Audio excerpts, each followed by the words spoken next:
ఈ శరీరాన్ని చాలా జాగ్రత్తగా కాపాడాలి. అందుకే ఈ శరీరం ఏముందండి, ఇది ఆఖరికి కుక్కలు తింటాయి కదా అనే అక్కర్లేని మెట్ట వేదాంతం చెప్పి శరీరాన్ని పాడు చేయకూడదు.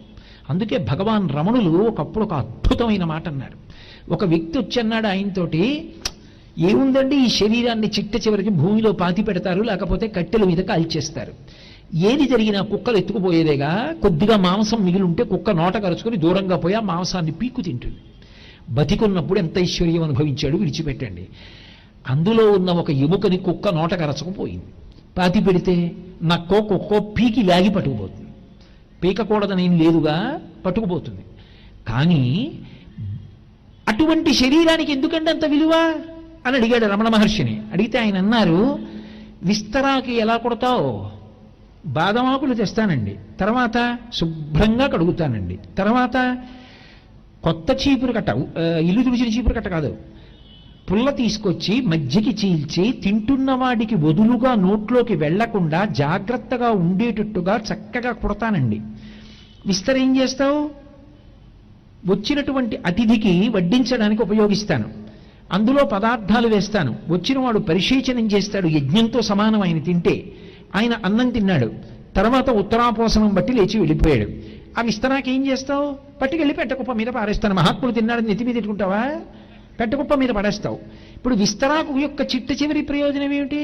పెట్టకుప్ప మీద పడిపోవడం. విస్తరాకు కుట్టగానే పారేస్తావా? దాన్ని ఉపయోగించావా లేదా? శరీరం చిట్ట చివర ఏమవుతుందో తెలుసుకుని ఇప్పుడే చంపుతానంటావే, దాన్ని పట్టించుకోనంటావే. విస్తరాకుని ఎంత జాగ్రత్తగా వాడావో దీన్ని కూడా అంత జాగ్రత్తగా వాడాలి సత్యం ఎరుకలోకి వచ్చే వరకు. అది తెలుసుకోవడానికి ఇది సాధనం. ఇదేం మామూలు నిర్మాణం కాదు, పరమేశ్వరుని యొక్క పరమాద్భుతమైనటువంటి సృష్టి శరీరం. అందున మనుష్య శరీరం పరమాద్భుతమైనది. అటువంటి శరీరాన్ని సృష్టించడం ఎవరికి సాధ్యం అండి? మా ఇంట్లో నేను గట్టిగా 4 నీళ్లు ప్రవహించడానికి గొట్టాలు వేసుకుంటే 50 ఏళ్ళు అయ్యేటప్పటికీ నాచు పట్టేస్తాయి. నీరు వెళ్ళకపోతే గొట్టం మార్చాలి. 70 ఏళ్ళు 80 ఏళ్ళు వచ్చినా అరికాలు నుంచి మెదడ వరకు వెంట్రుక వాసి అంత సన్నగా ఉన్నటువంటి రక్తకీశ నాళికలలోంచి కూడా రక్తాన్ని ఒకే వేగంతో నడుపుతున్నాడు. వడిబాయక తిరిగే ప్రాణబంధుడా, ఒకే వేగంతో ఊపిరి తీసి విడిచిపెట్టేటట్టు చేస్తున్నాడు.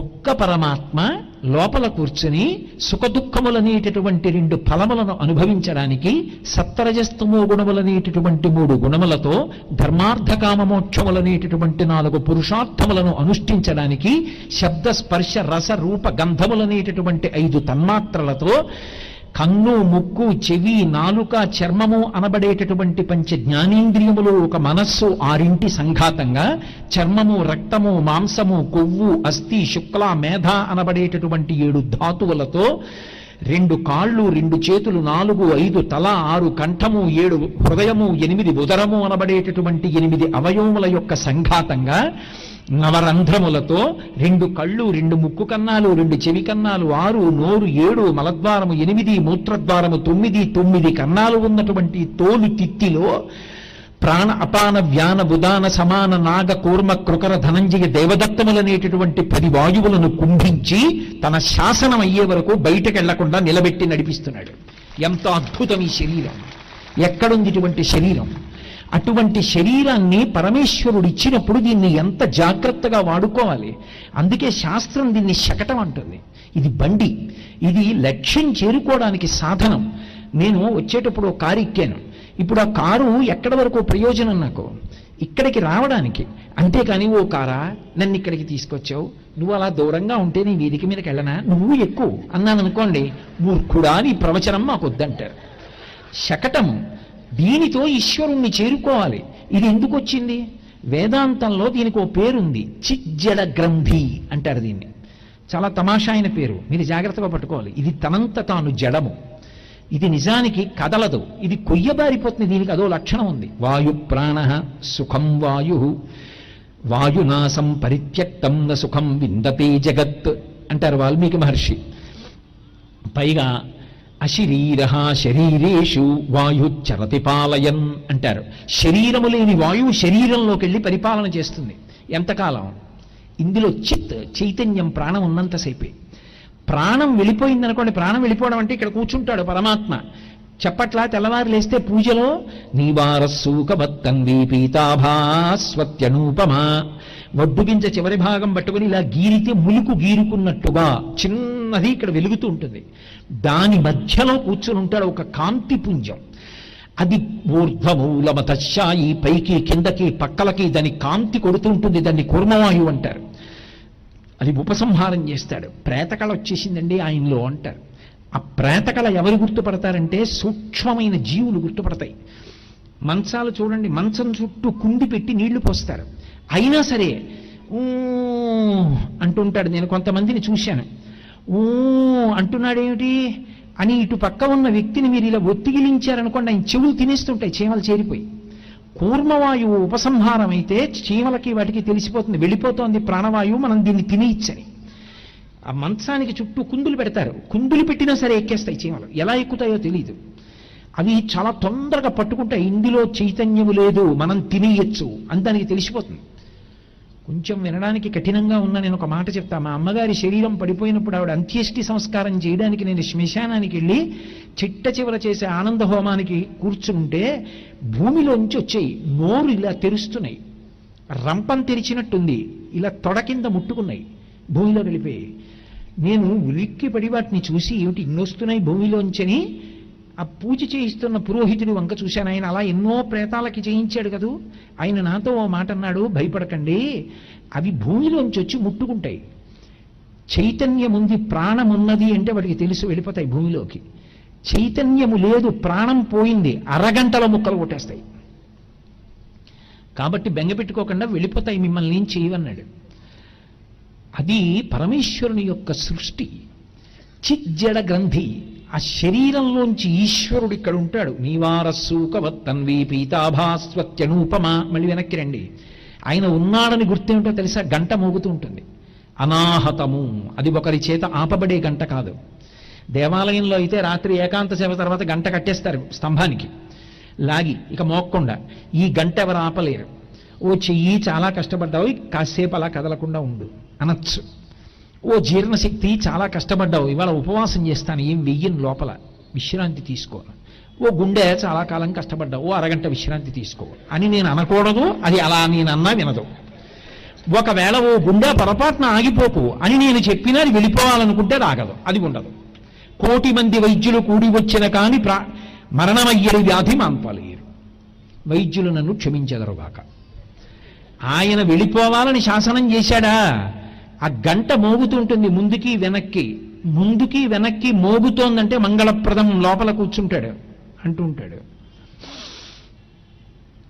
వదులుతాడు, తీస్తాడు, ఆయన లెక్క అయిపోతుంది. ఏదో ఉత్తరయం తీసి భుజం మీద వేసుకుని దిగిపోతాడు, అంతే, గంట ఆగిపోతుంది. Lub dub lub dub lub dub ఆగిపోతుంది. లోపలికి వెళ్ళిన ఊపిరి బయటికి వెళ్ళకపోవచ్చు, బయటికి వెళ్ళిన ఊపిరి లోపలికి వెళ్ళకపోవచ్చు. మృత్యు వచ్చేసి దానంత సన్నిహితంగా ఎవరు ఉండరు. ఇక్కడ ఉంటుంది మృత్యు. అందుకే ఎవరికి తెలుసు? నిత్యమా జీవితము నీటిపై బుగ్గ, నీటి మీద బుడగ పేలిపోయినంతసేపు పట్టదు. అందుకే కురుపుణ్య బహోరాత్రం అంటుంది శారీరం. దీపం ఉండగా ఇల్లు చక్కబెట్టుకో, అది ఉండగా తొందరపడి పుణ్యం చెయ్యి. మనుష్య శరీరంలో ఉన్నావు కాబట్టి చేయగలవు, లేకపోతే చేయలేవు. కాబట్టి ఈశ్వరుడు ఇక్కడే కూర్చుని దీన్ని నిర్వహిస్తున్నాడు. దీన్ని నిర్వహిస్తూ దీనికి బుద్ధినిచ్చాడు, మనసునిచ్చాడు, శాస్త్రం ఇచ్చాడు, గురువునిచ్చాడు. నువ్వు పుణ్యకర్మాచరణం చెయ్యొచ్చు, చేసి విశేషమైన పుణ్యాన్ని మూట కట్టుకోవచ్చు. లోకంలో చూడండి, స్వార్థం అంటారు. నాకున్నదంతా నాకే చెందాలండి అంటారు. నేనంటాను ఆ స్వార్థం ఉండాలి అంటాను. నాకున్నదంతా నాకే ఎప్పుడు చెందుతుంది? నాకున్నదంతా నాతో రాదు. నా శరీరం విడిచిపెట్టినప్పుడు ఏ వస్తాయి నాతో? కింవానేన ధనేన వాజికరిభిప్రాప్తేన వజ్యేన కిం కింవా పుత్ర కళత్ర మిత్ర పశుభిర్దేహేన గేహేన కిం జ్ఞాతైతక్షణ భంగురం చపతిరోత్యద్యం మనోదూరత స్వాత్మార్థం గురువాక్యతో భజ భజ శ్రీపార్వతీ వల్లభం అంటారు శంకర భగవత్పాదులు. ఆఖరికి ఇది నేనని దీనికి ఇన్ని ఫెయిర్ అండ్ లవ్లీలు, ఇన్ని పౌడర్లు, ఇన్ని ఆల్అవుట్లు, ఇన్ని మంచాలు, ఇన్ని పరుపులు, ఇన్ని ఏసీలు పెట్టి పడుకోబెట్టిన ఇది కూడా కట్టెల్లో కాలిపోతుంది. అయ్యయ్యయ్యయ్యో అని జీవుడు అప్పుడు ఏడుస్తాడు. కానీ వెంట వచ్చేది ఏదైనా ఉంటే పుణ్యం వస్తుంది. పుణ్యం ఎప్పుడు వస్తుంది? అన్నీ నాతో రావాలనుకున్నవాడు తనకున్నదాన్ని దానం చేస్తే పుణ్యంగా మారుతుంది. నాతోనే ఉండిపోవాలని దాచిపెట్టుకుంటే ఎలా వస్తుంది? తల్లి గర్భము నుండి ధనము తేడెవ్వడు వెళ్ళిపోయేడినాడు వెంటరాదు, లక్షాధికారైన లవణమన్నమే కాని మెరుగు బంగారంబు మింగబోడు, విత్తమార్జన చేసి విర్రవీగుటె కాని కూడపెట్టిన సొమ్ము కుడువలేడు, పొందుగా మరుగైన భూమి లోపల పెట్టి దాన ధర్మము లేక దాచి దాచి తుదకు దొంగలకిత్తురో దొరలకవును, తేనెజుంటీగలియవా తిరువురులకు, భూషణ వికాస శ్రీధర్మపుర నివాస, దుష్ట సంహార నరసింహ దురిత దూర. అప్పుడు నీతో ఎలా వచ్చింది? అలాగని బిడ్డలకు ఇవ్వకుండా భార్యకి ఇవ్వకుండా ఇమ్మని శాస్త్రం చెప్పలా. ఒరే నీ జీవుణ్ణి ఆలోచించక పుణ్యం చేసుకోరా పాడైపోతావు అంది. కాబట్టి ఇది చాలా గొప్ప శకటం. ఈ శకటాన్ని ఆధారం చేసుకుని దాటేయచ్చు సంసార సముద్రాన్ని. దీన్ని ఆధారం చేసుకుని అందుకే మీరు చూడండి దీని గొప్పతనం ఎక్కడుంది అంటే, గత జన్మలలో ఈ శరీరంతో ఏవో తప్పులు చేసి నేను ఉంటాను, మళ్ళీ ఈ శరీరంతో దాన్ని దిద్దుకోవాలి.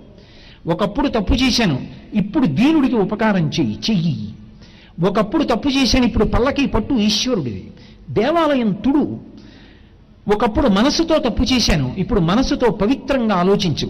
ఒకప్పుడు నా వాక్కుతో దోషం చేశాను, ఇప్పుడు నీ వాక్కు చేత 10 మందిని సంతోషపెట్టు. ఈశ్వరుడు దీన్ని ఉపకరణంగా ఇచ్చాడు. ఒక వ్యాపారి వ్యాపారం ప్రారంభించినప్పుడు తన దగ్గర ఉన్నది పెట్టుబడి పెడతాడు. అలా ఈశ్వరుడికి ఇచ్చిన శరీరాన్ని ముందు పెట్టుబడి పెట్టు. దీంతో గుడికెళ్ళు, దీంతో ఉపవాసం చేయి, దీంతో పూజా మందిరంలో కూర్చో, దీంతో జపం చేయి, దీంతో నామం చెప్పు, దీంతో విను, దీంతో చదువు, దీంతో రాయి నామం. అసలు దీన్ని ఉపయోగించనంటే ఎలా? కాబట్టి ఇది మొదటి పెట్టుబడి, ఈశ్వరుడు అనుగ్రహించినటువంటి అద్భుతమైన కానుక. పైగా ఇటువంటిది సృష్టిలో ఇక ఎవరికీ లేదు. నా మాట నమ్మండి, దేవతలు కూడా దిగదుడుపు ఈ శరీరం ముందు. నేను ఈ మాట ఇంత ధైర్యంగా ఇంత గంభీరంగా ఎందుకు చెప్పగలిగానో తెలుసా? దేవతలకి కర్మాధికారం లేదు. దేవతలు యజ్ఞయాగాది క్రతువులు చెయ్యరు. ఆత్మవిచారణ ఒక్కటే దేవతలు చెయ్యవచ్చు. అందుకే దేవతా పదవులలో ఎంతకాలం ఉంటారంటే పుణ్యం ఖర్చు అయ్యే వరకు ఉంటారు. ఆ భోగం అనుభవించడంలో పుణ్యం పోతుంది. అందుకే త్రిదశులని పేరు. పుట్టినప్పుడు 30 ఏళ్ల వయసులో ఉంటారు యవ్వనంలో, చచ్చిపోయినప్పుడు 30 ఏళ్ళే. వృద్ధాప్యం లేదు, జరామరణములు లేవు, ఆకలి లేదు, భోగం అనుభవిస్తూనే ఉంటారు. పుణ్యం అయిపోయే వరకు ఉంటారు. పుణ్యం అయిపోతే క్షీణే పుణ్యే మర్త్యలోకం విశంతి, మళ్ళీ వచ్చి లోకంలో పడిపోతారు. తిరియక్కులు, భూమికి అడ్డంగా ఉండేటటువంటి వెన్నుపా ఉన్న ప్రాణులు ఉంటాయి, కుక్కలు, పందులు, నల్లులు, పిల్లులు, ఇటువంటివి. అవి కర్మాచరణం ఎలా చేస్తాయి? అవి చెయ్యలేవు. నేను మనుష్యుడను, పుణ్యకర్మలు చేసి దేవతాస్థానాన్ని పొందగలను, పాపకర్మలు చేసి 1,000,000 జన్మల కిందకి జారిపోగలను.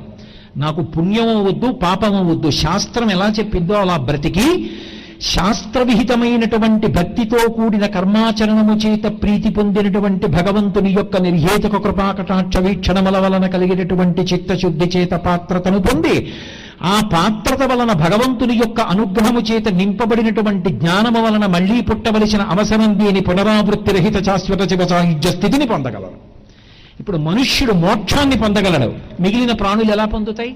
మోక్షం అన్న ప్రాణానికి ఎవరికి అన్న మాట ఇంకెవరికీ అన్వయం కాదు, ఒక్క మనుష్యునికి. ఇప్పుడు మనుష్య శరీరం ఎంత గొప్పది! ఇది తాపత్రయం ఋషికి. అందుకు చెప్తున్నాడు శౌచం, దీన్ని జాగ్రత్తగా అట్టిపెట్టుకో. దీన్ని ఎందుకు జాగ్రత్తగా అట్టిపెట్టుకోవాలి అంటే, ఇది జాగ్రత్తగా ఉంటే ఇది ధర్మ సాధనం. దీనితో నువ్వు ధర్మాన్ని చెయ్యొచ్చు. ఏమండి, అందరూ ప్రవచనం చేయాలా? అక్కర్లేదు. విష్ణు సహస్రనామ స్తోత్రం చదువుకోవడానికి కష్టం ఏమిటి? లలితా సహస్రం చదువుకోవడానికి కష్టం ఏమిటి? శ్రీరామ నీ నామం ఎంత రుచిరా, ఎంత రుచి, ఎంత రుచి, ఎంత రుచిరా అనడానికి కష్టం ఏముంది?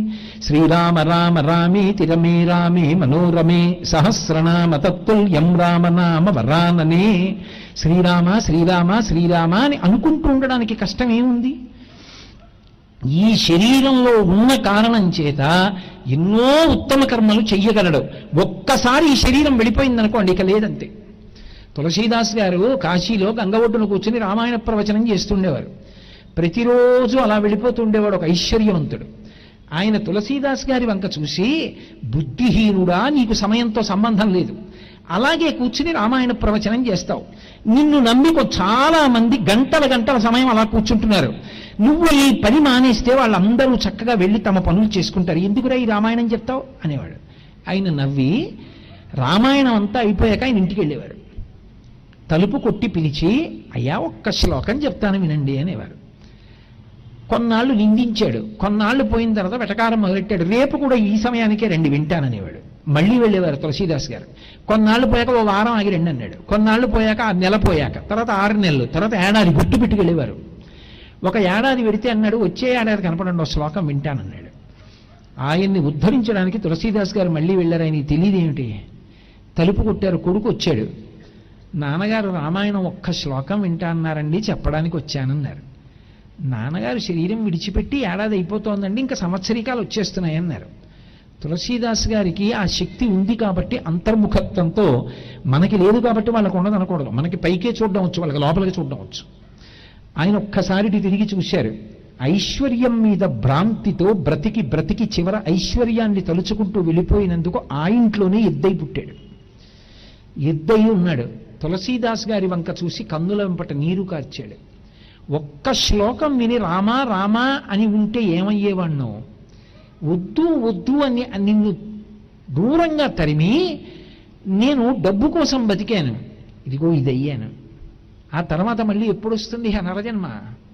ఎప్పుడు రామాయణం వినడం, ఎప్పుడు రామాయణం చదవడం, పోనీ చదవకపోతే కనీసం రామాయణం మీద పువ్వు పెట్టి ఎప్పుడు నమస్కారం చేయడం, మళ్ళీ ఎప్పుడు ఎప్పటికొచ్చేనో ఎన్ని కోట్ల జన్మలో, అయిపోయింది పెద్ద పొరపాటు అని ఎద్దు కన్నుల వెంట నీరు కారుస్తూ నిలబడింది. తులసీదాస్ గారు అయితే మాత్రం ఏం చేస్తారు? రామా అనిపిస్తారా? ఎద్దుతో వెళ్ళిపోయారు. అందుకే శరీరము ధర్మ సాధనం. ఇది ఉన్నప్పుడు జాగ్రత్త పడిపో. ఓ నదిలో ముంచు తీసుకెళ్లి స్నానం చెయ్యి. 1-2 పువ్వులు స్వామి పాదాల మీద వేసి నమస్కారం చెయ్యి. ఓ దీపం పెట్టు. ఆర్తితో ఉన్నవాడికి పరమ ప్రేమతో ఏదైనా పెట్టు. మహాత్ములు వచ్చినప్పుడు వంగి వాళ్ళకి నమస్కారం చెయ్యి. ఆదరభావంతో ప్రవర్తించు. లేనినాడు ఇబ్బంది పడిపోతావు. అప్పుడు నిన్ను ఉద్ధరించేవాడు ఉండడు. అందుకే ఈ శరీరము యొక్క వైభవం తెలిస్తే తప్ప దీన్ని ఎందుకు జాగ్రత్తగా ఉంచుకోవాలో తెలియదు. పైగా మీరు చూడండి, శౌచము అన్న మాటకు అర్థం ఏమిటంటే అవకాశం దొరికితే పుణ్యం చేసుకోవడానికి దీన్ని సిద్ధంగా పెట్టుకోవాలి. ఇది సిద్ధంగా లేదనుకోండి, అశౌచంతో ఉంది అంటే దీనికి దేవాలయంలోకి వెళ్ళడానికి కావలసిన అధికారం లేదు. గాఢ నిద్రపోతే ఏమవుతుందంటే నవరంధ్రములలోంచి కూడా మలం పైకొస్తుంది, చెవులలోంచి గులిమి ఊరుతుంది, కళ్ళల్లోంచి పుసి కడతాయి. అలా ఉంటే గుళ్ళోకి వెళ్ళకూడదు, స్నానం చేయాలి. ఇప్పుడు స్నానం చేయకుండా నేను బయట తిరుగుతున్నాను అనుకోండి, ఓ గుళ్ళో ఏదో మంగళవాద్యాలు మరుగుతున్నాయి, ఏదో పెద్ద ఉత్సవం జరుగుతోంది, గడప దాటి వెళ్ళాలని ఉంది, శౌచం లేకుండా లోపలికి వెళితే దోషం. ఇప్పుడు లోపలికి వెళ్ళాలని ఆర్తుంది, ఎలా పెడతావు? అందుకని శరీరాన్ని శౌచంగా ఉంచుకోవాలి. వెంటనే ఓ స్నానం చేసి చక్కగా మంచి మాట ఏం వినపడుతుందో, మంచి మాట ఏం మాట్లాడే అవకాశం వస్తుందో, జన్మ జన్మాంతర సౌభాగ్యం మహాపురుష దర్శనం, వాళ్ళ మాటలు వినడం. ఏమో నిన్ను అనుగ్రహించడానికి ఎట్నుంచి వస్తాడో. ఈశ్వరానుగ్రహం కలిగిందని గుర్తేమిటో తెలుసా? ఈశ్వరుడు శంఖచక్రాలు పట్టుకొస్తాడనుకోకండి, ఒక మహాత్ముడి రూపంలో ఇంటికి వస్తాడు. ఊరకరారు మహాత్ములు వా రథముల ఇండ్ల కడకు వచ్చుటలెల్లన్ కారణము మంగళములకు, మీరొచ్చుట శుభము మాకు నిజము మహాత్మా. ఒక మహాత్ముడు ఇంటికి వచ్చాడంటే అంత సౌభాగ్యం. నేను చెప్పట్లేదు, శాస్త్రాలు చెప్తున్నాయి. భాగవతంలో దశమస్కందంలో గర్గుడు వస్తుంటే మహానుభావుడైనటువంటి నందుడు చెప్పాడు ఈ మాట. కాబట్టి ఒక అతిథి వచ్చాడు, ఆదరించు. ఒక అభ్యాగతి వచ్చాడు, ఆదరించు. నీకు అవకాశం కలిగింది. ఈ శరీరము యొక్క వైభవాన్ని తెలుసుకోకపోతే దీన్ని శౌచంతో ఉంచుకోవడం సాధ్యం కాదు. బాహ్య శౌచము, దీనికి చక్కగా శౌచం ఉంచడం అంటే స్నానాదులు చేయడం. అయితే మీరు నన్ను ఒక ప్రశ్న అడగచ్చు, ఏమంటే మీరు ఇలాగే చెప్తారు కానీ జ్వరం వస్తే? నేను ఆచారకాండ మీద ఉపన్యాసం చెప్పినప్పుడు వేదంలో ఆచారకాండ ఏం చెప్పిందో 10 మాటలు చెప్పాను. శాస్త్రం ఎప్పుడు కఠినంగా మాట్లాడదు. నీకు అప్పటికప్పుడు ఒక అవకాశం వచ్చింది, స్నానం చేసి లేవు, వదులుకోవద్దని చెప్పింది. గోవిందా గోవిందా గోవిందా అనుకుని వెళ్ళు. గోవిందేతి సదా స్నానం, గోవిందనామని చెప్తే స్నానం చేసేసినట్టే.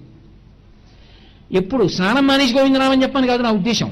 స్నానం చేసి కాసేపు పడుకుని లేచి అనుకోకుండా ఒక మహత్తరమైన అవకాశం వచ్చింది, అప్పుడు స్నానం చేయడానికి వెడితే ఈలోగా అవకాశం పోతుంది. అప్పుడు గోవిందా గోవిందా గోవిందా అనుకుని వెళ్ళు. గోవిందా గోవిందా గోవిందా అనక్కర్లా, గోవిందా అని చాలు. అందుకే స్నానం కాకి స్నానం అంటారు. ఉత్తి స్నానం చేస్తే భగవన్నామని చెప్తూ స్నానం చేయాలి. అందులోకి ఏదో గంగే చ యమునే చైవ గోదావరి సరస్వతి నర్మదే సింధు కావేర్యో జలేస్మిన్ సన్నిధిం కురు ఆయాంతో స్నానం ద్రవ్యాన్ని చ సంప్రోక్ష్య. పూనివన్నీ చెప్పకపోయినా రామ రామ రామ అంటూనో, కృష్ణ కృష్ణ కృష్ణ అంటూనో స్నానం చెయ్యాలి. చేస్తే శరీరమునకు శౌచం కలుగుతుంది. జ్వరం వచ్చిందండి, తలస్నానం చేయకు, కంఠం వరకు చెయ్యి. కంఠం వరకు కూడా చేయలేనండి, నడుం దగ్గర నుంచి చెయ్యి. నడుం వరకు కూడా చేయలేనండి, కాళ్ళు కడుక్కో. కాళ్ళు కూడా కడుక్కోలేనండి, విభూతి చల్లుకో. విభూతి కూడా చల్లుకోలేనండి, గోవిందనామని చెప్పు. అది కూడా చేయలేనండి, స్పృహ తప్పిపోయి ఉన్నాను, కొడుకు చేస్తే సరిపోయింది. వాడు చేయడండి, నీ కర్మ, అలాంటి కొడుకుని కర్మ. అంతకన్నా ఇంకా చెప్పడానికి ఏముండదు. గత జన్మలలో పాపం తీసేయడానికి వాడు రాక్షస రూపంలో కొడుకుగా వచ్చాడని సంతృప్తి పడిపోవాలి. కాబట్టి కొడుకు ఎందుకు ఉండాలని కోరుకుంటారంటే అందుకు. ఇన్ని అవకాశాలు ఎందుకు కల్పించింది అంటే శౌచాన్ని నిలబెట్టుకోమంది శాస్త్రం. అభ్యంతర శౌచం అని ఒక మాట. అభ్యంతర శౌచం అంటే లోపల శౌచంతో ఉండడం. లోపల శౌచం అంటే పైకి చాలా అందంగా చక్కగా స్నానం చేసి చక్కగా విభూతి పండ్రాలు పెట్టుకుని, బొట్టు పెట్టుకుని, ఏదో పెద్ద అంచు పంచోటు కట్టుకుని, లాల్చీ వేసుకుని, మెళ్ళో పూలదండ వేసుకుని, నాలా మైకి దగ్గరికి వచ్చిన ఉపన్యాసాలు చెప్పేస్తే అభ్యంతర శౌచం ఉన్నట్టే నాకు కాదు. అభ్యంతర శౌచం ఉన్నది అని ఎప్పుడు చెప్తారంటే మనసు యందు కొన్ని కళ్యాణ గుణములను ప్రయత్నపూర్వకంగా తెచ్చుకోవాలి. అసహనము తగ్గించుకుని ఓర్పు పెంచుకోవాలి. ఓర్పు ఎందుకు పెంచుకుంటారు? అసహనం ఎందుకు వస్తుంది? ఓర్పు ఎందుకు పోతుంది? ఓర్పు పోయిందంటే కోపం వస్తుంది. ఎందుకు వస్తుంది? వాడు తప్పు చేశాడు. మంచిదే, వాడు తప్పు చేశాడు, నువ్వు కోప్పడుతున్నావు. వాడు తప్పు చేశాడు, కోప్పడుతున్నావు. నువ్వెప్పుడూ తప్పు చేయకపోతే కోప్పడు. అయ్యో నేను తప్పు చేయకపోవడం ఏంటంటే ఏదో తప్పు చేశాను, అయితే కోప్పడకు. మరి ఎలా దిద్దాలి? ప్రేమతో దిద్దు. ప్రేమతో దిద్దినది శాశ్వతమైన దిద్దుబాటు. కోపంతో దిద్దింది ప్రమాదం. అది జరుగుతుందని నమ్మకం లేదు. అసలు కోపం తెచ్చుకోవడానికి నాకున్న అధికారం ఏమిటి? విచారణ చెయ్యాలి. నేనే తప్పు చేయలేదా అవతల వారి మీద కోపడ్డానికి? మంగళప్రదమైన గుణములను లోపల ప్రయత్నపూర్వకంగా తెచ్చుకుంటే ఎప్పుడూ మంచి విషయాలు ఆలోచిస్తుంటాడు. మీరు ఈ విషయాన్ని బాగా గుర్తుపెట్టుకోండి. మీరు ఒక మంచి పుణ్యం చేశారండి అన్నాను అనుకోండి, ఆయన చాలా పుణ్యాత్ముడండి. ప్రతిరోజు 10,000 మందికి అన్నం పెడతాడండి ఆయన అన్నాను నేను. 10,000 మందికి అన్నం పెడతాడండి అని నేను అన్నప్పుడు 10,000 మందికి అన్నం పెట్టడానికి కావలసినంత ద్రవ్యాన్ని ఆయన ఖర్చు పెడుతున్నాడా, పెట్టట్లేదా? అంత ద్రవ్యాన్ని ఖర్చు పెట్టకుండా ఆయన దాచుకోవచ్చు కూడా. ఆయనకి ఖర్చు పెడదాం, ఆకలి ఇంత బాధాకరంగా ఉంటుంది, ఈశ్వరుడు నాకు ఐశ్వర్యం ఇచ్చాడు, నేను ఒక్కడిని తినడం కాదు, నాకున్న ఐశ్వర్యానికి రోజుకి 10,000 మంది అన్నం తింటే అంతకన్నా నాకేం కావాలి అని అన్నం పెట్టాడు అనుకోండి. ఇప్పుడు ముందు మీకేం కనపడుతుందంటే ఆయన పెట్టిన అన్నం కనపడుతుంది, లేదా ఆయన అన్నం పెట్టిన ఫోటోలు కనపడతాయి. కానీ ఆ అన్నం పెట్టడానికి ముందు అన్నం పెట్టాలన్న సంకల్పం ఒకటి ఆయన మనసులోకి వచ్చిందా లేదా? మంచి సంకల్పం వచ్చిందా? అన్నం పెట్టాలన్న సంకల్పం రావాలి అంటే ఆ సంకల్పం ఏర్పడడానికి కావలసిన సద్బుద్ధి లోపలికి వెళ్ళిందా లేదా? సద్బుద్ధి ఎందుకు వస్తుంది? మీరు తలుపులు తెరిచినప్పుడు లోపలికి ఏ వస్తాయో దాన్ని బట్టి ఆ బుద్ధి వస్తుంది. కన్నులు ఉన్నాయని చూడకూడనివన్నీ చూస్తున్నాను అనుకోండి, మనసు ఉద్వేగపడుతూ ఉంటుంది. చెవులు ఉన్నాయని వినకూడనివన్నీ వింటున్నాను అనుకోండి, మనసు ఉద్వేగపడుతూ ఉంటుంది. చర్మం ఉంది కదా అని ముట్టుకోకూడనివన్నీ ముట్టుకుంటున్నాను అనుకోండి, మనసు ఉద్వేగపడుతూ ఉంటుంది. కన్నులు ఉన్నాయి కాబట్టి మంచి విషయం చూస్తున్నాను అనుకోండి, మంచి విషయం లోపలికి వెళ్ళి మనసు సద్బుద్ధితో చక్కగా నిలబడుతుంది. ఇప్పుడు లోపల మంచి ఆలోచనలు ఉన్నాయనుకోండి, మంచి సంకల్పాలు వస్తాయి. మంచి సంకల్పాలు వస్తే మంచి కార్యాలు చేస్తాడు. మంచి కార్యాలు వస్తే గొప్ప పుణ్యాన్ని మూట కట్టుకుంటాడు. ఇప్పుడు సంకల్పం రావడానికి లోపల ఏముంది? అసలు ఆయన మంచి విషయాలు విన్నాడు, మంచి విషయాలు చదివాడు. మంచి చెప్పేవాళ్ళు ఎవరైనా ఉన్నారు అంటే తన గొప్పతనాన్ని అంతటినీ పక్కన పెట్టి వాళ్ళ కాళ్ళు పట్టుకున్నాడు. అది ఆయన ఉత్తమ గుణం. అందుకే అంత పుణ్యం చేయగలిగాడు. అభ్యంతర శౌచము అంటే లోపల మంచి ఆలోచనలు పుట్టడానికి అవకాశం ఇవ్వాలి. అసలు మంచి ఆలోచనలు ఎప్పుడు పుడతాయి? 5 ద్వారాల్లోంచి లోపలికి చెడు విషయాలే వెళ్ళిపోతున్నాయి అనుకోండి. నేను ఈ కంటితో ఎప్పుడు మనసుని ఉద్వేగపరిచేవి, ఏది చూడకూడదో అలాంటివే చూస్తూ ఉంటాననుకోండి, ప్రశాంతంగా ఉంటుందా మనస్సు? నేను ఈ చెవితో ఏవి వినకూడదో అవే ఎప్పుడు వింటుంటాను అనుకోండి, ప్రశాంతంగా ఉంటుందా మనస్సు? నేను నా నోటితో ఏవి మాట్లాడకూడదో అవే మాట్లాడుతూ ఉంటాను అనుకోండి, ప్రశాంతంగా ఉంటుందా మనస్సు? నేను చూసేవి పరమ ప్రశాంతమైనవి చూస్తున్నాను అనుకోండి, నేను వినేవి ప్రశాంతమైనవి వింటున్నాను అనుకోండి, నా మనసు ప్రశాంతంగా ఉంటుంది. ప్రశాంతమైన మనసులోంచి ఉత్తమమైన సంకల్పములు పుడతాయి. ఉత్తమమైన సంకల్పముల వలన ఉత్తమమైన కార్యములు జరుగుతాయి. ఉత్తమమైన కార్యముల వలన జీవుడు పుణ్యాన్ని పొందుతాడు. అభ్యంతర శౌచము అన్న మాటకు అర్థం ఏమిటంటే 5 ద్వారములను జాగ్రత్త పెట్టి లోపల మంచి గుణాల్ని ప్రయత్నపూర్వకంగా పెంచుకో.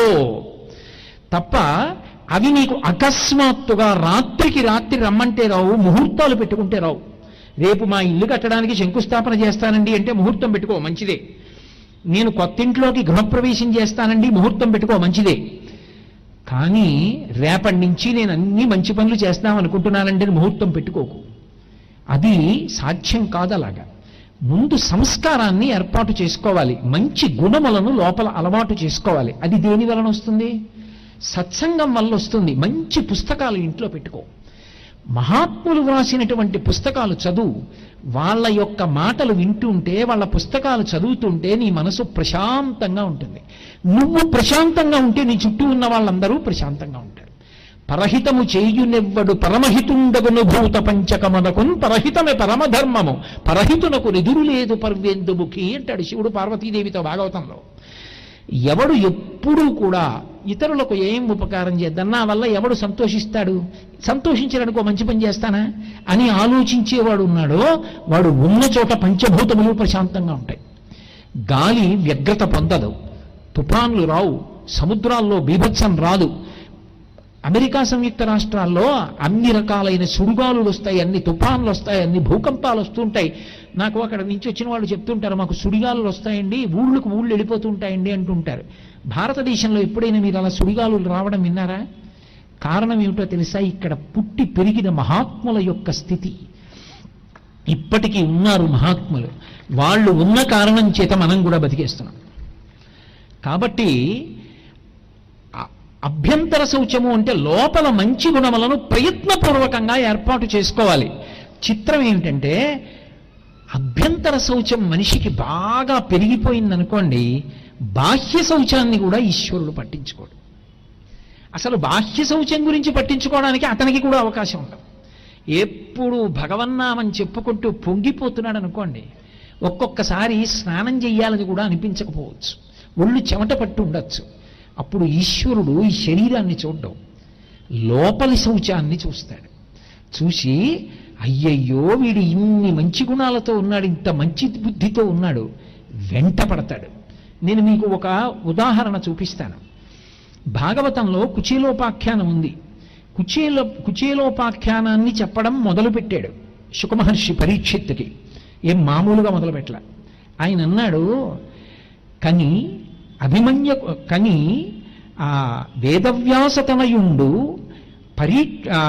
వేదవ్యాసతనయుండు ఆ జనమేజయతనకు పరీక్షిన్ మహారాజునకు ఇట్లు చెప్పదొడగి. పరీక్షిన్ మహారాజు గారితో వ్యాసతనయుడు అంటే శుకబ్రహ్మ చెప్పడం మొదలుపెట్టాడు. ఏమని అంటే, గోవింద సకుండు కుచేలుండు నానప్ప విప్రుండు మానధనుడు విజ్ఞాని రాగాది విరహిత స్వాంతుండు శాంతుండు ధర్మవత్సలుడు గనుడు విజితేంద్రియుండు బ్రహ్మవేత్త దారిద్ర్యంబు బాధింప ఉరుల కార్పణ్య బుద్ధి నడగబోవక తనకు తా నబ్బినట్టి కాసు 10,000 నిష్కముల్గాతలంచి ఆత్మ మోదించి పుత్రధారాభిరక్ష ఒక విధంబుగా చేయుచునుండునంతా అన్నాడు. అనుడు వేదవ్యాసతనయుడా అభిమన్యుతనయు చూచి ఇట్లనియ ప్రీతి. వేదవ్యాసతనయుడంటే శుకుడు, అభిమన్యుతనయుడంటే పరీక్షిత్తుకి చెప్తున్నాడు. కుచేలుడి వ్యాఖ్యాన కథ చెప్తానల్లా. గోవింద సకుండు కృష్ణుడి మిత్రుడు, గోవింద సకుండు కుచేలుండు నానొప్ప విప్రుండు మానధనుడు.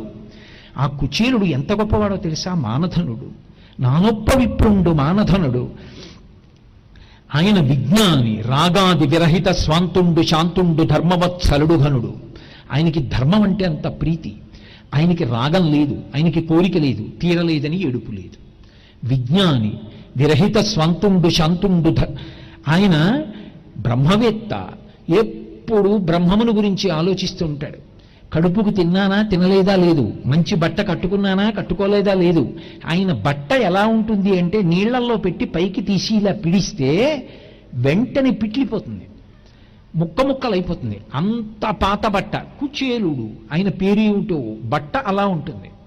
అలాంటి బట్ట అయినా దారిద్ర్యంబు బాధింప, దారిద్ర్యం ఆయన్ని బాధించింది, ఆయనకి తెలియదు.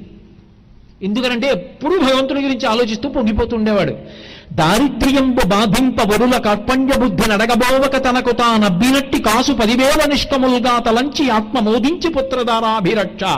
పరమ సంతోషంతో భార్యాబిడ్డల్ని పోషించుకుంటూ రూపాయి దొరికితే ఇది 1,00,00,000 రూపాయలని ఆనందపడ్డాడు తప్ప ఇంకొకళ్ళ దగ్గరికి వెళ్ళి చేజాపి అయ్యా నాకు లేదు మీరు ఇవ్వండి అని అడగలేదు. అంతటి మహాత్ముడు. కుచేలుడు గురించి తక్కువ చేసి మాట్లాడలేదు భాగవతంలో, అంత గొప్పగా పరిచయం చేశారు. దారిద్ర్యంబు బాధింప వరుల కార్పణ్య బుద్ధి నడగపోవక తనకు తానబ్బినట్టి కాసు 10,000 నిష్కములుగా తలంచి ఆత్మమోదించి సంతోషపడిపోయి చాలు ఇవాళ ఈ రూపాయి నాకు ఈశ్వరుడు ఇచ్చాడని పుత్ర దారాభిరక్ష ఒక విధంబుగా చేయుచు నుండునంత. చాలా పెద్ద పోషించేశాడని లేదు, ఏదో పోషిస్తున్నాడు భార్యాబిడ్డల్ని, బతుకుతున్నారు అలా. భార్య ఏమిటండి దరిద్రం, ఏమిటి మీ జపం మీరును అనలేదు. అయ్యో పిల్లలకు అన్నం లేదండి, మీ మిత్రుడు అంత ఐశ్వర్యవంతుడు కదా, ఒకసారి కృష్ణ దర్శనానికి వెళ్ళండి అని ఆవిడ ఒక మాట అంది. ఆవిడెంత భక్తి తత్పర్రాలండి. కలలోనంతమ్ముండెరుంగని మహాకష్టాత్ముడైనట్టి దుర్బలుడాపత్సమయంబునన్ నిజపతాబ్జాతంబు బుల్లంబునం తలపన్ అంతని వచ్చి ఆర్తిహరుడై తన్నైన ఇచ్చున్ సునిశ్చల భక్తిభావమునన్ భజించు వారికెడడే సంపద్విశేషోన్నతులు. కలలో కూడా భగవంతుడి పేరెత్తని వాడు కూడా ఆపద వచ్చినప్పుడు ఈశ్వరాన్ని పిలిస్తే పరిగెత్తుకొచ్చి రక్షిస్తాడే, అటువంటి వాడు భక్తితో మీరు వెళ్ళి నిలబడితే అడగాలండి, ఇస్తాడు, వెళ్ళండి అంది. ఆయన అడగడానికి వెళ్ళలేదు. ఆయన అన్నాడు, నీవు చెప్పిన ఎట్లు రాజీవనేత్రు దర్శనంబు చేయుట పరమభాగ్యంబు, కానీ ఆ సుదర్శన హస్తునకి ఇచ్చుటకు మనకేమీ కలదు. ఆ చక్రం చేత్తో పట్టుకునేవాడికి ఏదైనా ఇవ్వాలి కదా, మిత్రధర్మం స్నేహితుడి దగ్గరికి కడితే అలా ఇవ్వాలి, ఇవ్వడానికి నా దగ్గర ఏముందన్నాడు. ఆవిడ ఎందుకు అసిన అటుకులు ఉన్నాయి, గట్టిగా మూట కడితే పిట్లిపోతుంది బట్ట.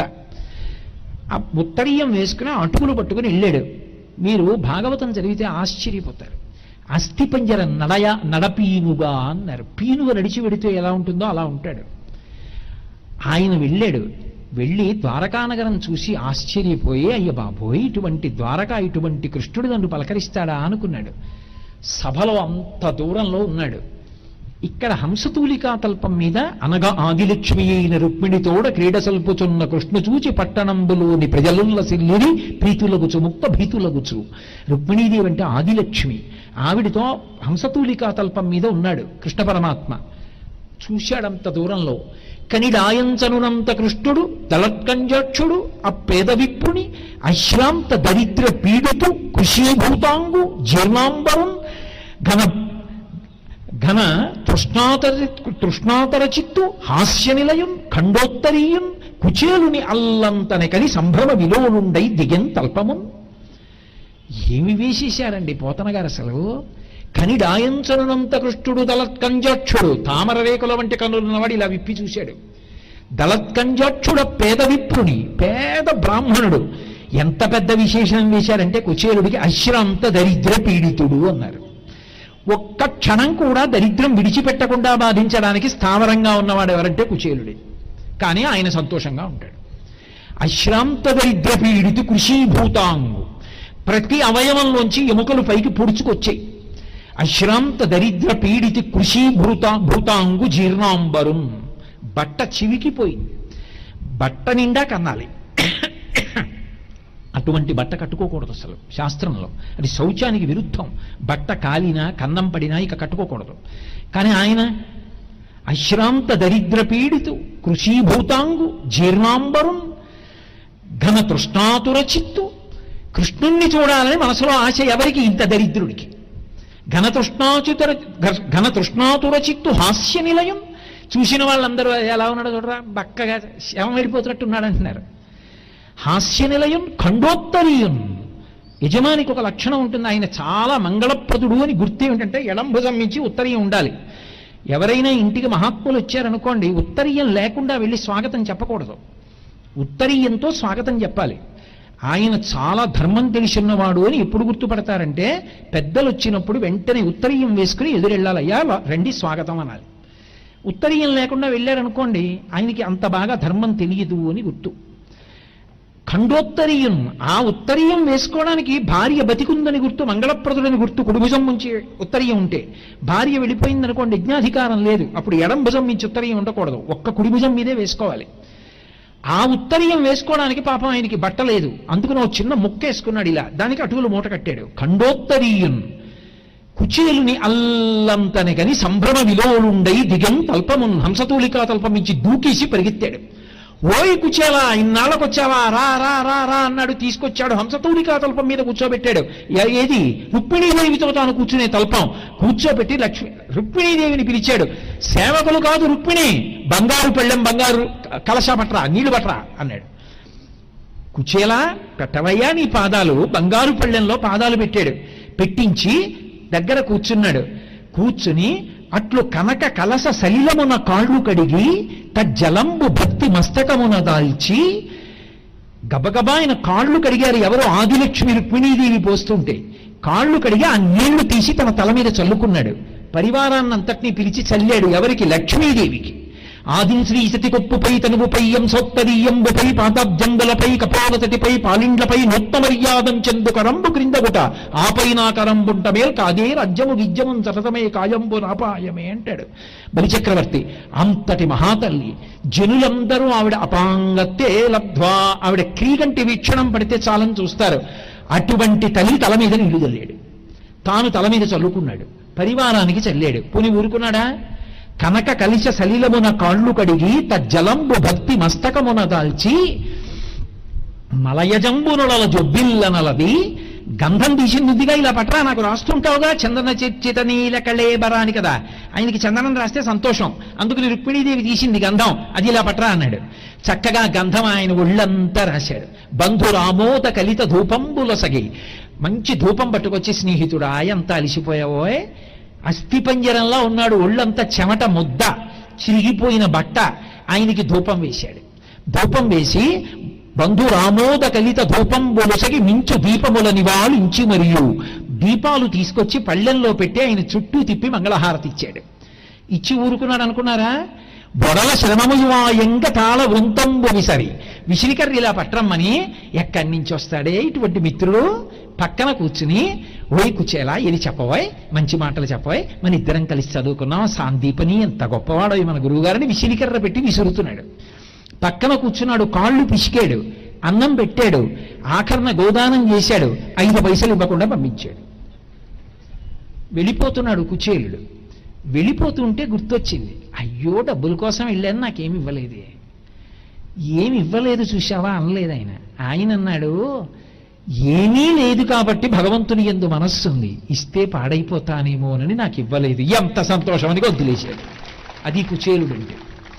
గొంతులేసి ఇంటికి వెళ్ళాడు. తన పాక ఉండవలసిన చోట హర్మ్యం కనపడింది. సరే, కుచేలోపాఖ్యానం మీకు తెలుసు. ఇప్పుడు నాకు చెప్పండి, బాహ్య శౌచమా అంతర శౌచమా? అంటే నా ఉద్దేశం బాహ్య శౌచం వద్దనే కాదు. బాహ్య శౌచం కన్నా అంతర శౌచం అంత గొప్పది. లోపల మంచి గుణములు ఉండి భక్తి కలిగిన వాడుంటే వాడి వెంట పరమాత్మ పరిగెడతాడు. అందుకే శంకర భగవత్పాదులు అంటారు, నరత్వం దేవత్వం నగవన మృగత్వం మచకత పశుత్వం కీటత్వం భౌత విహగత్వాది జననం సదాత్త పాదాబ్జ స్మరణ పరమానందలహరి విహారాసక్తం చేద్రు దయమిహ కింతేన వపుష. ఈ శరీరంతో సంబంధం ఏముంది శంకర? నరుడిని చేస్తావా, దేవుణ్ణి చేస్తావా, కొండ చేస్తావా, మిట్ట చేస్తావా, పశువుని చేస్తావా, ఏది చేసినా నాకు పర్వాలేదు, నీ పాదముల యందు భక్తి ఉండాలి, నాకు ధర్మమునందు అనురక్తి ఉండాలి. అది లేనప్పుడు ఏ శరీరం అయితే ఆవిడకి కావాలయా? ఒక కొండ భద్రాచలం అయితేనే వామాంకస్థిత జానకీ పదిల సత్కోదండ దండంకరే చక్రం చోద్భకరేణ బాహుయుగళం శంఖం శరం దక్షిణే బిభ్రాణం జలజాత పత్రనయనం భద్రద్విమూర్ధి స్థితం కేయూరాది విభూషితం రఘుపతిం సౌమిత్రయుక్తం భజే. రామచంద్రమూర్తిని తన శిరస్సు మీద నెలకొనేటట్టు చేసుకోవాలా? సాలెపురుగు, ఏనుగు, పాము అయితేనే ఏ వేదంబు పఠించలూత భుజగం వేశాస్త్రములు సూచతానే విద్యాభ్యాసమనొచ్చే కరి చించే మంత్రమోహించే బోధా విద్భావ నిదానములు చదువులయ్యా కాదు మీ పాద సంసేవాసక్తియ కాకచింతు తతికిన్ శ్రీకాళహస్తీశ్వర. లోపల భక్తి ఉంటే పావుని, ఏనుగుని, సాలెపురుగుని తీసుకుని శివలింగం ఇప్పటికీ కూడా మూడిటిని లోపల కనపడుతుండగా పైన పాము కనపడుతుంది, ఏనుగు యొక్క దంతాలు కనపడుతుంటాయి, కింద సాలెపురుగు కనపడుతూ ఉంటుంది శ్రీకాళహస్తిలో వాయులింగానికి. పరమేశ్వరుడు మూడింటిని తనలో ఐక్యం చేసుకోవాలా? కారే రాజులు రాజ్యములు గెలువరే గర్భోన్నతిం పొందరే వారేరీ శని మూట కట్టుకొని పోవంజాలిరే భూమిపై పేరైనం కలదే శిబి ప్రముఖులం ప్రీతిం యశక్కాములై ఈరే కోర్కెలు వారలం తలపరే ఈ కలముంధార్కవ. ఈ భూమిని ఎందరో రాజులు పరిపాలించారు, ఎవరి పేరు మిగిలిపోయింది? దానం చేసి కీర్తి సంపాదించుకున్న శిబి చక్రవర్తి పేరు శాశ్వతంగా నిలబడిపోయింది. ఎవడు మంగళమైనటువంటి గుణములను పొందాడో, ఎవడు భక్తితో ఉన్నాడో, ఎవడు ఆంతర శౌచమును పొందాడో వాడి పట్ల పరమాత్మ అంత ప్రీతి చెందుతాడు. అందుకే ధర్మరాజు గారి గురించి భారతంలో ఒక మాట అంటారు. ఆయన గురించి చెప్తూ యవ్వని వాకిట నిభబత పంకంబు రాజభూషణ రజో రాజినడగు యవ్వాని చారిత్రమెల్లలోకములకు నొజ్జయై వినయంబు ననపుగుర్పు యవ్వని కడగంట నివ్వటిల్లడి చూట్కి మానిత సంపద లినుచుండు యవ్వాని గుణలత లేడు వారాసుల కడపటి కొండపై కలయబ్రాకు అతడు భూరిప్రతాప మహాప్రతాప వీర వైరి కోటీర మణివేష్టి తాంఘ్రి తలుడు కేవలమర్చుడే ధర్మసుతుడు. పుట్టి చచ్చిపోయేవాడు కాదు ధర్మరాజు, ఆయన పేరు తలుచుకుంటే చాలు. ఆయన ఎంత గొప్పవాడు అంటే ఆయన ఇంటి ముందుట ఆయన దర్శనం కోసం మహారాజులు తోసుకొస్తూ ఉంటే వాళ్ళు పెట్టుకున్నటువంటి మణికంకణములు ఉరుసుకున్నప్పుడు అందులోంచి మణుల యొక్క గుండ కింద పడిపోతే దాని మీద ఏనుగుల మదజల ధారలు పడితే బురద ఉండి ఆ బురదలో జారి పడిపోతారని పట్టుకుని జాగ్రత్తగా పెడతారట. అంతమంది ఎదురు చూస్తుంటారు. యవ్వని వాకిట ఇభమత పంకంబు రాజభూషణ రజో రాజినడగు యవ్వాని చారిత్రమెల్లలోకములకు ఒజ్జయై వినయంబు ననపుగుర్పు. ఎవని యొక్క నడవడి లోకానికి ఉపాధ్యాయుడై గురువై నేర్పుతుందో, ఎవడు సత్యానికి నిలబడిపోయాడో, ఎవడు ధర్మానికి నిలబడిపోయాడో అటువంటి మహితాత్ముడు. యవ్వని కడగంట నివ్వటిల్లెడు చోట్కి మానిత సంపద లీనుచుండు. లక్ష్మీదేవి చూపుల ధర్మరాజు గారి ఇలా చూస్తే చాలా ఐశ్వర్యం వస్తుంది. అంతటి మహితాత్ముడయ్యాడు ఆయన. యవ్వని గుణలత లేడువారాశుల కడపటి కొండపై కలయబ్రాకు. ఆయన గుణలతలు పాకి పాకి 7 పర్వతాలు దాటి 7 సముద్రాల్ని దాటి వెళ్ళిపోయి అన్ని గుణములు కలిగిన వాడు. అటువంటి వాడు భూరిప్రతాప మహాప్రదీప, అంతమంది రాజుల్ని గెలిచినటువంటి వాడు మహానుభావుడు. కేవలమర్చ్యుడే ధర్మసుతుడు, పుట్టి చచ్చిపోయినవాడు ఆయన. ఆయన పేరు తలుచుకుంటే చాలు మనుషులు ధర్మాన్ని పాటిస్తారు. వాళ్ళు శాశ్వతమైన కీర్తి గణించి యశోవిరాజితులయ్యారు. కారణం, ఈ శరీరంతో ఉండగా ఎవడు అభ్యంతర శౌచాన్ని పొందాడో, ఎవడు లోపల భగవద్భక్తితో మంచి గుణములను పొందుతాడో వాడు ఈశ్వరుడికి అత్యంత ప్రీతిపాత్రుడవుతాడు. వాడు భగవంతుడి కోసం పరిగెత్తడం కాదు, భగవంతుడు వాడి వెంట పడతాడు. భాగవతంలో వామనమూర్తి యొక్క ఘట్టంలో పరమేశ్వరుడు అంటాడు, వాడు నా కొరకు రక్షింపవలయవాడు అంటాడు. వాణ్ణి నేను రక్షించడం, వాణ్ణి రక్షించడం కోసం కాదు, అంతటి ధర్మమూర్తిని, అటువంటి భక్తి తత్పరుణ్ణి, అన్ని మంచి గుణములు కలిగిన వాణ్ణి, అంత అభ్యంతర శౌచం ఉన్నవాణ్ణి, లోపల ఎప్పుడూ పవిత్రంగా ఉండేటటువంటి వాణ్ణి నేను రక్షించకపోతే ఇక లోకంలో నేను ఉన్నానని నమ్మడానికి సాక్ష్యం ఉండదు. నేనున్నానని నిరూపించుకోవడానికి వాణ్ణి రక్షిస్తున్నాను, వాణ్ణి రక్షించడానికి రక్షించలేదన్నాడు. అంటే ఈశ్వరుడు వెంట పరిగెడతాడు అటువంటి వాడి కోసం. వాడు శాశ్వతమైన కీర్తి పొందుతాడు. వాడు పుట్టినందుకు 7 తరాల ముందున్నటువంటి వాళ్ళని కూడా ఉన్నతమైనటువంటి లోకాలకు పంపిస్తారు. అది మనుష్యుడంటే. ఒక మనిషిగా పుట్టినందుకు తాను తరించడానికి శౌచము ఎంత అవసరమో, శరీరము యొక్క గొప్పతనం ఏమిటో తెలుసుకుని ఈ శరీరాన్ని జాగ్రత్తగా కాపాడుకోవాలి. ఇది ధర్మ సాధనం. మెట్ట వేదాంతం, మెట్ట వైరాగ్యం పూర్తిగా రాకుండా ప్రవర్తించకూడదు. వైరాగ్యం నిజంగా వచ్చిందనుకోండి, చుక్కా చుక్కా రాదు, ప్రవాహం కింద వస్తుంది. ఒక్క మాట చెప్పి పూర్తి చేస్తా.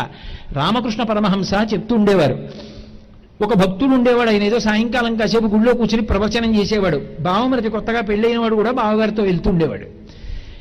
రోజు ఇంటికి వచ్చి అన్నం తింటుంటే అక్కగారు పెట్టిన అన్నం తిని, అక్క బావగారు ఏం చెప్పారే, ఎంత బాగా చెప్పారే, ఏ ఉందే ఈ శరీరం అంటుండేవాడు. రోజు రాత్రి పడుకుంటూ భార్య అనేది, ఏమండి ఏమిటో మా తమ్ముడు అన్నీ విని వైరాగ్యం పొందుతున్నాడు, భయంగా ఉందండి నాకు అనేది. భర్త అనేవాడు వైరాగ్యం వస్తే చుక్క చుక్క రాదే, ఒక్కసారే వస్తుంది, బెంగెట్టుకోకనేవాడు. ఈవిడ రోజు అడిగేది. ఓ రోజు రాత్రి పడుకున్నవాడు లేచి ఉత్తరీయం తీసి దులిపి భుజం మీద వేసుకుని, నిజంగా వైరాగ్యం వచ్చినవాడు ఇలా వెళ్ళిపోతాడని వెళ్ళిపోయాడు. ఆవిడ అనుకుంది చూపిస్తున్నాడు, మళ్ళీ వస్తాడు అనుకుని. ఆయన రాలేదు. అందుకే ఆయన అంటారు వైరాగ్య కమ్స్ లైక్ ఏ ఫ్లడ్, వైరాగ్య does not come drop by drop. చుక్క చుక్క రాదు వైరాగ్యం, వైరాగ్యం వస్తే ప్రవాహంలో వస్తుంది. అందుకే అది ఇవ్వగలిగిన వాడు ఎవరంటే ఈశ్వరుడు. ఆయన పాదములు పట్టుకోవాలి. అమరేంద్రాదుల కొల్చు భంగిజనులబ్జక్షు సేవించగా విమల జ్ఞాన విరక్తి ముక్తిన సగున్ వేయేల భూనాథ తత్కమలాధీశు కథా సుధారస నదీ కల్లోల మాలా పరిభ్రమము యవ్వానికిదైన కర్ణయుగళీ పర్వంబు కాకుండునే అంటాడు పరీక్షిత్. అందుకే ప్రాణం పోయే ముందు కూడా ఆయన అడిగింది ఒక్కటే, మురగాధేశ విషానలంబునకు మేనొప్పింతు ఈశ్వర సంకల్పము నేడు మానదు, ఖచ్చితంగా చచ్చిపోతాను, పాము కరిచేస్తుంది, మునికుమారుడు శాపం ఇచ్చాడు, నాకేం కావాలో తెలుసా? భవిష్యత్ జన్మ జన్మంబులన్ హరిచింతారతియున్ హరిప్రణుతి హరి భాషాకర్ణ నాసక్తియున్ హరి పాదాంబుజ సేవయున్ కలుగు వీరర్థం ప్రసాదింపరే. మళ్ళీ జన్మ అంటూ ఉంటే భగవంతుణ్ణి సేవించాలి, 10 మందికి ఉపకారం చెయ్యాలి, మనసులో మంచి గుణములు కలగాలి. అలా నేను జీవించేటట్టుగా నేను ఏవి వింటే నాకు అటువంటి స్థితి కలుగుతుందో అది నాకు అనుగ్రహించండి అని అడిగాడు. అటువంటి అభ్యంతర శౌచాన్ని, బాహ్య శౌచాన్ని, పరిసర శౌచాన్ని కూడా పరమాత్మ తన యొక్క నిర్హేతుక కృపా కటాక్షణ వీక్షణముల చేత మనకు అనుగ్రహించి మనల్ని ధన్యుణ్ణి చెయ్యాలి అని నేను ఆయన పాదములు పట్టి ప్రార్థన చేస్తూ